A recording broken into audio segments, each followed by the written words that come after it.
அண்மை செய்தி. ஈஷா யோகா மைய சிவராத்திரி நிகழ்ச்சிக்கு தடை விதிக்க முடியாது என மனுவை தள்ளுபடி செய்து சென்னை உயர்நீதிமன்றம் உத்தரவு பிறப்பித்திருக்கிறது. கூடுதல் விவரங்களோடு இணைகிறார் செய்தியாளர் மதியழகன். வணக்கம் மதியழகன், விவரங்கள். ஈஷா யோகா மையம் நடத்த உள்ள மகா சிவராத்திரி நிகழ்ச்சிக்கு அனுமதிகளை எதிர்ப்பு தெரிவித்து கோவையை சேர்ந்த சிவஞானம் என்பவர் சென்னை நீதிமன்றத்தில் மனு தாக்கல் செய்திருந்தார். அதில் வெள்ளங்கிரி மலை அடிவாரத்தில் 195 ஏக்கர் பரப்பில் அமைந்துள்ள ஈஷா மையம் ஆண்டுதோறும் சிவராத்திரி நிகழ்ச்சியை நடத்தி வரும் நிலையில் ஒரே நாளில் லட்சக்கணக்கான மக்கள் கூடுகின்றனர்.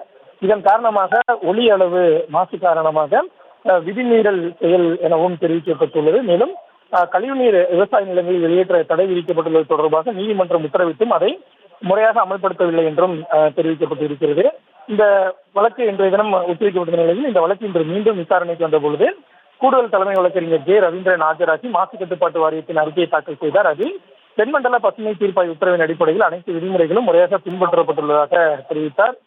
அப்போது மனுதாரர் தரப்பில் தனியார் பொது இடத்தில் பொதுவெளியில் நடத்தினாலும் கூட ஒலி மாசு விதிகளை கடைபிடிக்க வேண்டும் எனவும் இரவு நேரத்தில் ஒலிபெருக்கியை பயன்படுத்தினாலும் 12 மணி வரை மட்டுமே பயன்படுத்த முடியும் என குறிப்பிட்டார்.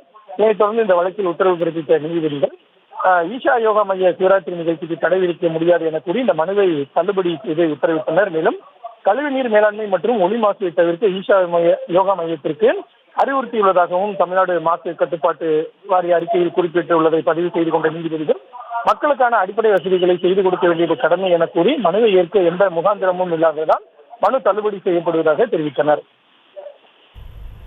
விவரங்களுக்கு நன்றி மதியழகன்.